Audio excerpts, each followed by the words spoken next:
আগামীকাল ঈদ মানে আর কিছু সময় বাকি।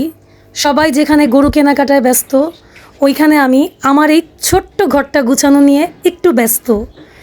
আমি রোজা, আল্লাহ যদি কবুল করেন, ইফতারের পরে শরীরটা যদি ক্লান্ত হয়ে যায় তো ঠিকমতো কাজ করতে পারবো কি না তাই ভেবে আজকে সকালবেলায় ঘরটা সুন্দর করে গুছিয়ে ফেললাম।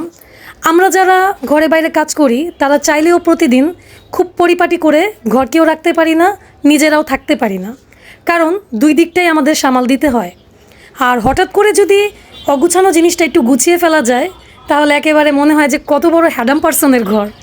এরকমই মানে অগুছানো যে কোনো জিনিস বা যে কোনো মানুষ যদি হঠাৎ করে নিজেকে গুছিয়ে ফেলে তো ওই রকমই হ্যাডাম হ্যাডাম একটা ভাব আসে। জানি না আমার গুছানোটা মানে কেমন হয়েছে, তো আমার কাছে আলহামদুলিল্লাহ খুব ভালো লাগছে। আগামীকাল যেহেতু ঈদ, সবাইকে ঈদের শুভেচ্ছা, অগ্রিম ঈদ মুবারক। যে যেখানে আছেন, যে অবস্থাতে আছেন, আল্লাহ সুস্থ রাখুক সবাইকে। ঈদুল আজহার অনেক অনেক শুভেচ্ছা।